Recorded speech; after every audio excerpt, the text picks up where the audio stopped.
told the court he choked her until she died and Today, admitted Joseph Jorgenson admitted to being in relationships with dismembering her body and placing it in a Coon Rapids storage. He said he dismembered her body with a Tonight, in the razor. murder of two women. Jorgenson Both of will their appear bodies in were person found. for sentencing on February 20 and is looking at a total of 40 years. Is the last person that this should have ever happened to. Listener, viewer discretion is advised.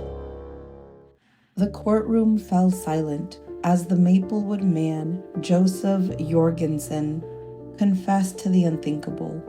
His voice, flat and emotionless, recounted the horrific details of the two murders he had committed, chilling the very air within the courtroom. He spoke with a detachment, describing the brutal acts he had carried out against two women he had once claimed to love.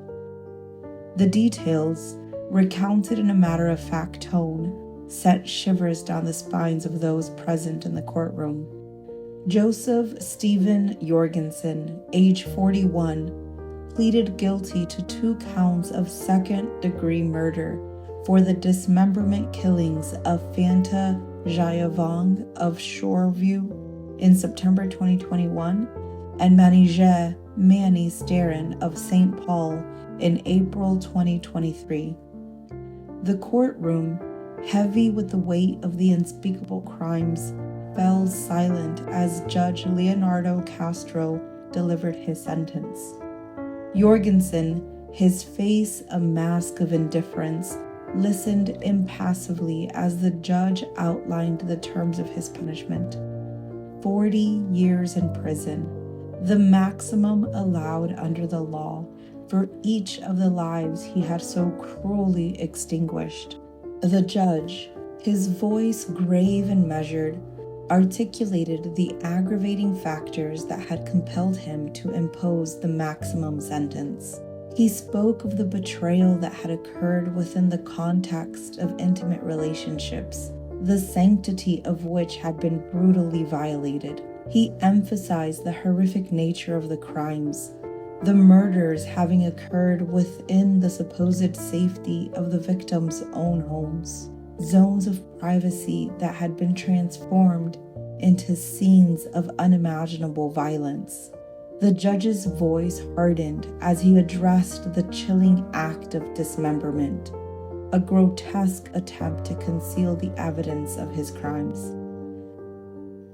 to erase the very existence of his victims. This act, he declared, was just pure evil.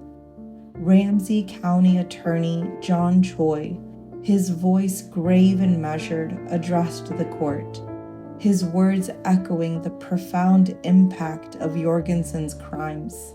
These heinous acts of cruelty, he declared, took the lives of 2 young women, shattering the lives of their families and friends, leaving a void that will forever remain unfilled. Choi, his voice thick with emotion, spoke of the devastating ripple effect of Jorgenson's actions, how the loss of these vibrant young women had cast a long shadow over their family and friends. The news of Starin's disappearance cast a shadow over the community. Her father, his heart heavy with worry, reported her missing, his voice trembling as he recounted her struggles with mental health and addiction. He painted a picture of a young woman adrift, a life teetering on the edge, a life that had tragically veered off course. The investigation, initially focused on locating the missing woman, soon shifted its focus. Law enforcement officers, their faces etched with concern, began to delve deeper into Starin's life, piecing together the fragments of her recent past. Their inquiries led them to Joseph Jorgenson, the last person known to have seen Starin alive. Jorgenson, a figure shrouded in mystery, emerged as a person of interest.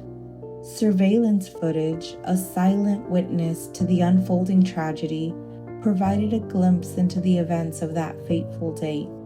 The footage, a record of Jorgenson's movements, showed him entering and leaving Staren's apartment building on multiple occasions, his actions shrouded in a cloak of secrecy. He carried with him 2 duffel bags and a suitcase, their contents unknown, but their presence hinting at a carefully planned and orchestrated crime. The discovery of Staren's remains in a storage locker in Woodbury, a testament to Jorgenson's calculated cruelty, shattered any lingering hopes of a positive outcome. The sight of her body, confined within the confines of a cold, metallic container, sent shocks through the investigation team. The air within the apartment building had become thick with the cloying, unsettling odor, a stench that seeped into every corner, permeating the very fabric of the building. Residents, their noses wrinkling in disgust, complained to the building management, their voices filled with unease. A sense of unease, a creeping dread, began to settle over the normally tranquil building. In response to these complaints, a maintenance employee, his brow furrowed with concern, approached Jorgenson's apartment, his footsteps echoing through the hushed hallways. He was joined by the building manager, their faces engraved with worry as they attempted to investigate the source of the disturbing odor. However, their attempts to gain access to the apartment were met with a hostile response. Jorgenson, his behavior erratic and unpredictable, met their inquiries with a barrage of angry words, his voice rising in a crescendo. He rebuffed their attempts to enter, his resistance fueled by a simmering anger, a desperate attempt to conceal the horrifying secret that lay hidden within his apartment. The investigation into Staren's disappearance, initially focused on a single act of violence, soon took a turn, revealing a horrifying pattern of murder. As investigators delved into the case, piecing together the fragments of evidence, a realization dawned upon them. Jorgenson, the man they had suspected in Staren's disappearance, was also responsible for the death of another woman, Fanta Jayavong. The discovery of Jayavong's remains, concealed within a storage locker in Coon Rapids, the 2 young women had fallen victim to his violence. The initial sense of unease, a mere ripple in the calm waters of daily life, now swelled into a torrent of fear and apprehension. Further investigation revealed the details of Jayavong's murder. Evidence pointed to Jorgenson's residence on Fernwood Street in Shoreview as the scene of the crime, a seemingly ordinary home now tainted by the horror that had unfolded within its walls. The judgment finally came crashing down on Joseph Jorgenson. On Thursday, an indictment was handed down, charging him with the murder of Fanta Jayavong. The courtroom, a place that had once witnessed the recitation of legal formalities, now bore witness to the gravity of his crimes.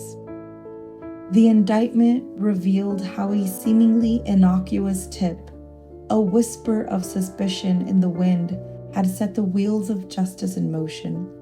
In May 2023, a concerned citizen, their conscience burdened by a troubling piece of information, had come forward to the authorities, reporting the disappearance of Fanta Jayavong. During their investigation, details emerged, disturbing messages exchanged between Jorgenson and another individual. These messages revealed a disturbing confession. Jorgenson, in a display of callousness, admitted to breaking his hand, an admission that hinted at the violent nature of his crimes. The details began to unfold in court, a narrative of violence and betrayal. Jorgenson, his voice devoid of emotion, recounted the horrific events that had unfolded, his words painting a disturbing picture of the lives he had so cruelly extinguished. He described the murder of Fanta Jayavong his voice flat as he recounted the escalating argument, the alcohol fueling his rage, the moment his fury erupted into violence.